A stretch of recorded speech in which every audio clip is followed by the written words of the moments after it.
Hello, everyone. Welcome to Death Talk Unscripted, Blood and Bone. I'm your host, Paula, and I'm a death walker. Our title tonight is Releasing the Final Tie, Autonomy, Soul Timing, and the Queue we all wait in. Welcome, beloved ones. Tonight we step into the paradox. If death is an illusion, then what is the dying person waiting for? I don't know how you all would answer that, but for me, I kind of figured that if the dying person has reconciled and they understand that death is an illusion and that it is not about an ending, but it is about a transmuting, it's about a transformation, it's about renewing, rising again, instead of, oh, you're dead, nothing happens, and yada, yada, yada, yada. So we understand that death is not an illusion. Then the next question that comes is, what is the dying person waiting for? Now, I don't know that there's a right or a wrong answer to this. I could talk to so many people over the course of the year. I've walked with many people, and I've asked them this question, what are you waiting for? And I get a lot of answers from that. Some are saying that, they're waiting because their family isn't ready. Because they still have this feeling, this intuition, this magic, if you will. They have a clarity and a focus, and they are privy to stuff that we are not, because they're dying. It's like they got a download.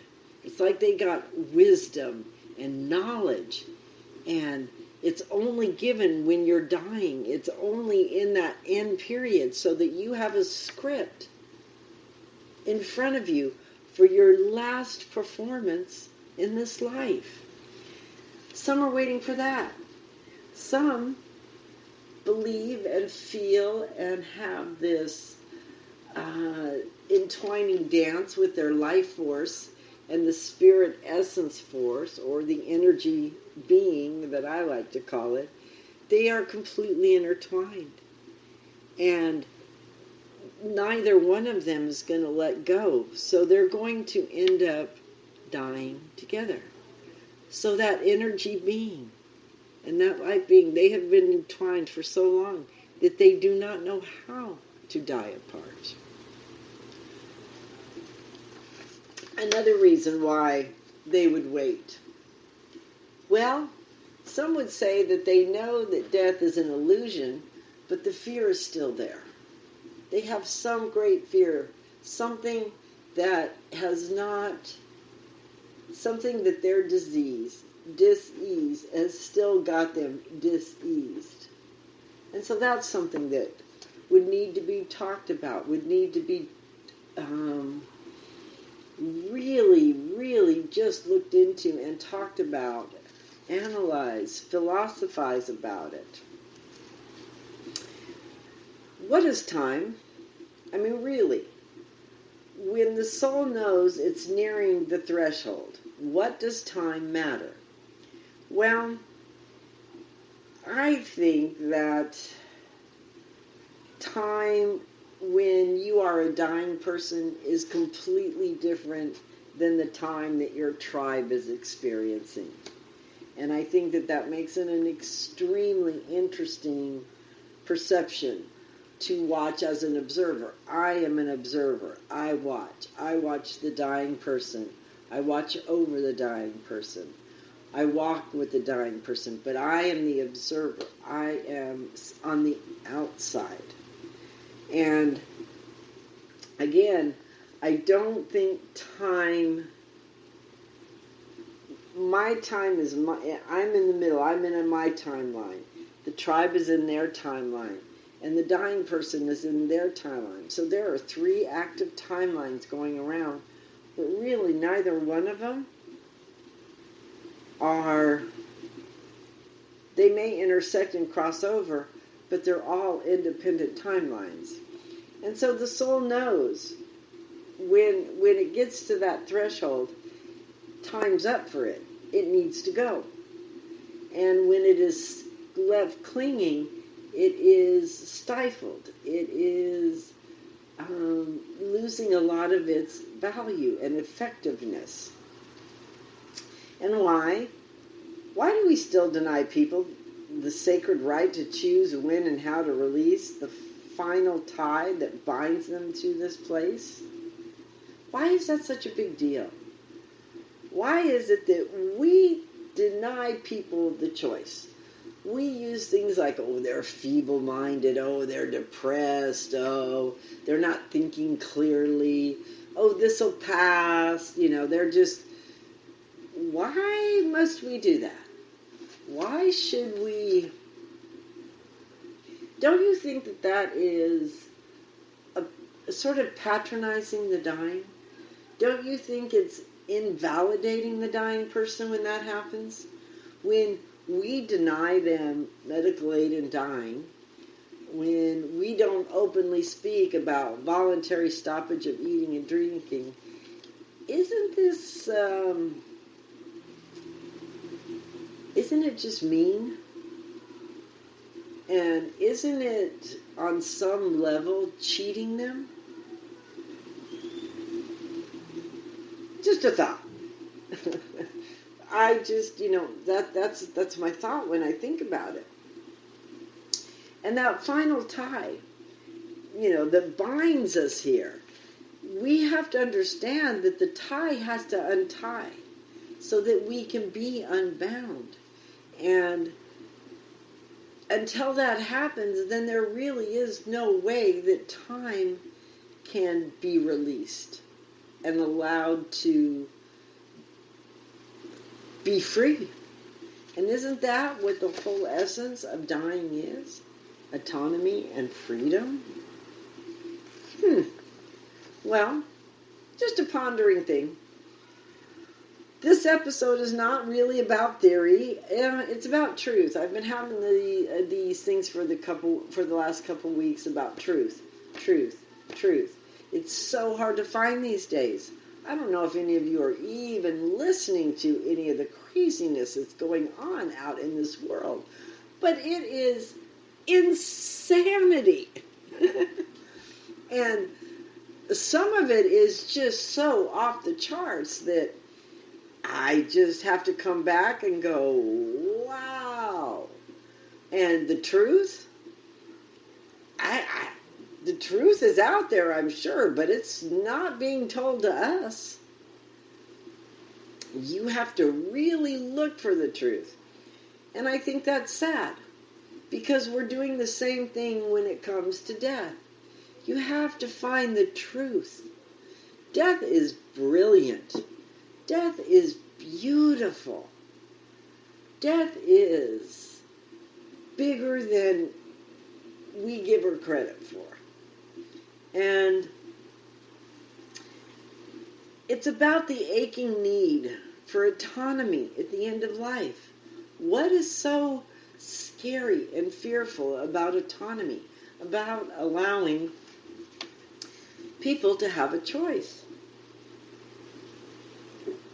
People to be able to choose when and how they'd like to leave this time and place. And we have a program. It's called Medical Aid in Dying. And we use it to its, we don't even use it to its fullest extent. This is about the queue that we're all in.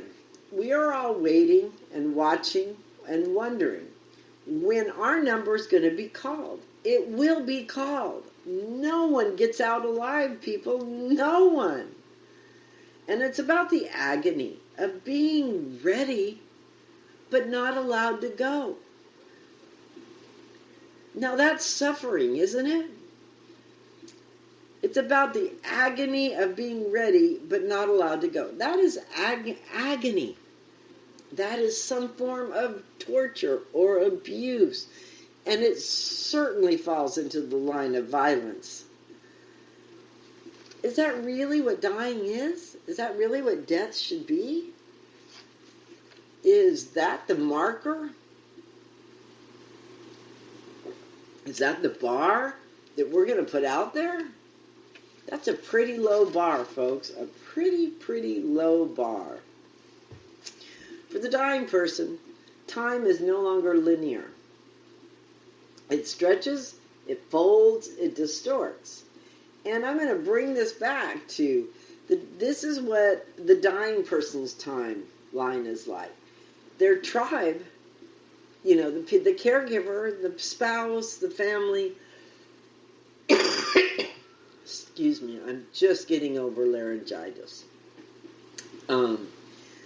They have their own timeline, and it's doing weird things.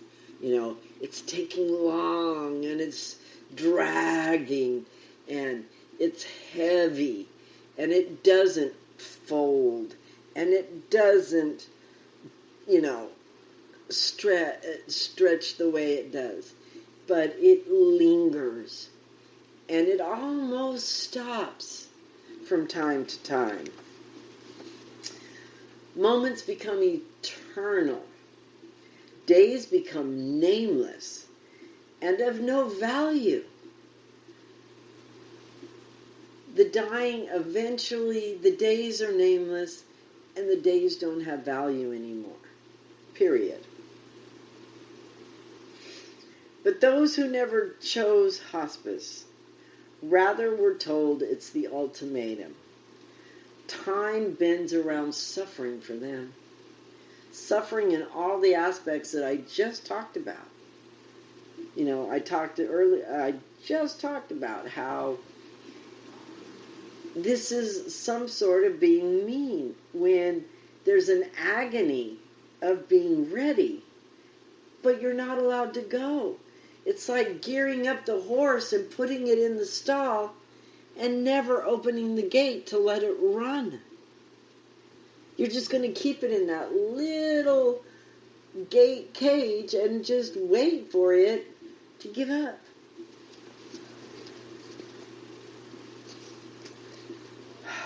And this is what happens for the people who end up in hospice who never ever wanted to be there in the first place and never ever got the choice to even see if they could do medical aid in dying. A longing for our voice to reach that one being who is listening. That's all they want. They need one being to listen, to watch, to observe. And that one being is going to get so much knowledge, so much wisdom. They are going to be taken into a place that they never thought they'd go. Again, the dying are uplifted. They're in between worlds. They have access to vibrations and energy that we can't even understand. And they're giving us this information, and we're not listening. We're just not listening. And the body, once a vessel of joy and movement, now it's just a cage.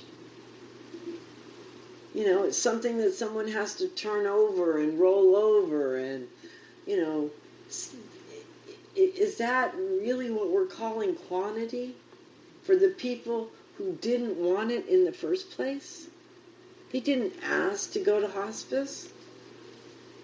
Science tells us that time is relative.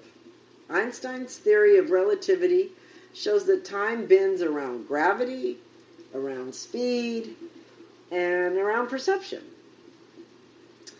But in the dying process, time bends around longing. Longing to leave.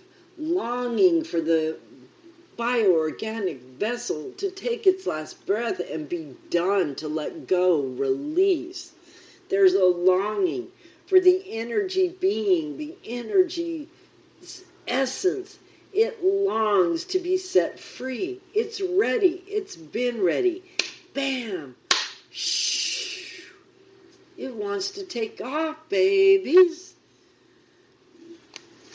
And this is what's happening.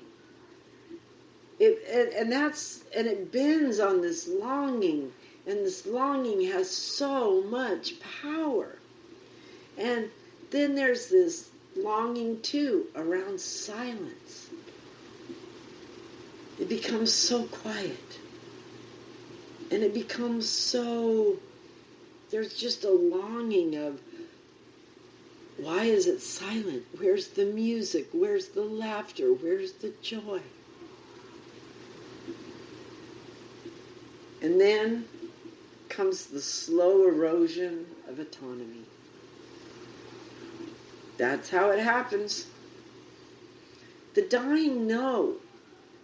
They know when the soul is ready. They know when the answers are close. When the veil is thin. When the final piece of their life puzzle are almost in place. They know it. Some call it the surge. Some call it a miracle because they're coming back all, da-da-da-da-da, just talking and funny. This is their download. This is what they have being in between this world and that world and not quite leaving. They are in an in-between place. And that energy vibration, it is clarity, it is focus, it aligns with them, it gets them in tune. And they have the answers now. Can you believe how wonderful that would be? They have the answers now. Oh my goodness. How beautiful is that? So why do we force them to wait then? What do you think the answer to that is? What do you think the reasoning to that is? I don't really know that I have an answer to that. So why do we force them to wait? Well, I guess this would go back to the beginning when I talked in the beginning. Why do people wait? Why do the dying wait? Well, I guess we, on the other side, make them wait because we're not ready. Because we haven't confronted our death. We haven't thought about our immortality. And we never broke free enough and opened our mind enough to sit up and ask the dying person to talk about death. It is so important, so very, very important to have a conversation of death. And I promise it won't kill you to talk about it. It really won't. Why do we force them to stay? Because we think death is failure. We think death is something that we should put away in some dark corner and call it taboo. If we could, we would eliminate death completely because, truthfully, half of the population thinks that we just don't need it. We should be immortal. No. We live in a closed system, my brothers, my sisters. And the closed system says everything that is born dies. That's it. And they dance in between life and death. They dance the whole time that we are growing and experiencing. And that's how it goes. Here's the truth.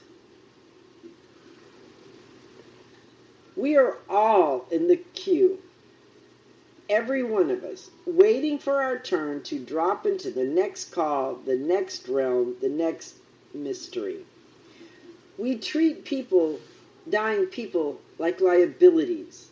We sedate them into compliance, we isolate them from community, and we tell them, hold on, even when holding on is torture. So I say again, here's the truth. We are all in the queue, every one of us, waiting for our turn to drop into the next call, the next realm, the next mystery. Some will go suddenly, some will linger, some will be ready long before their body lets go. And some, too many, many of them have been my clients, will be denied the grace of choosing their own exit. But what if we change that? What if we built intentional communities that gave the choices that we needed? That we had death retreats with communal griefs, grieving spaces. What if we had places that allowed medical aid in dying to the families, and there was a whole community that would be surrounded with them? And then we had another idea with hospice homes and other people's homes. What if those people opened their homes and performed hospice with ritual and had a community around them? What if someone came up with an idea that was able to change the palliative in hospice care and make it into something more beautiful than anybody has ever seen before? These are all probabilities. These are all things that can happen. They just really are. What if we honored soul timing? What if we trusted the dying to know when their work is complete? That is the biggest question I ask every day. Why don't we trust the dying to know when their life, when their work, when their quality is complete? I don't understand why we do that. You know, when I get on here and I talk and everything, it's not just a podcast for me. It really is a chance for me to talk and to put my voice out there and to really, hopefully, explain, put out viewpoints, ask questions, and that will resonate with you, that will make you think, that makes me think. I ask questions that I don't even know, and I don't even know where the questions came from. So this is a call to action for me, I guess. It's also a call for sacred reform. I think the whole death care, I think we need to have universal death care. And I'll explain that in my next podcast and what that looks like. We must reimagine death care. We must restore autonomy, dignity, and the ritual to the dying process. We must advocate for policies that honor choice, not just comfort. Because the dying aren't broken. They're wise. They are attuned. They are ready. Let us not keep them waiting. To those listening to me tonight, to those listening that are in the queue, may you feel seen. May you feel heard. May your readiness be honored, not feared. To those walking beside the dying, may you be brave enough to trust their knowing. May you be fierce enough to fight for their freedom. And to those shaping the future of death care, may you remember autonomy is sacred. Freedom is cosmic. Timing is soul-led. And death, though perhaps an illusion, it deserves reverence, baby. Reverence.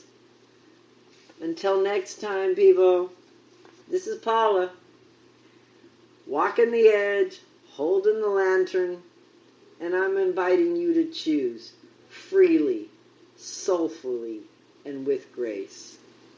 Peace out, brothers and sisters. Be well.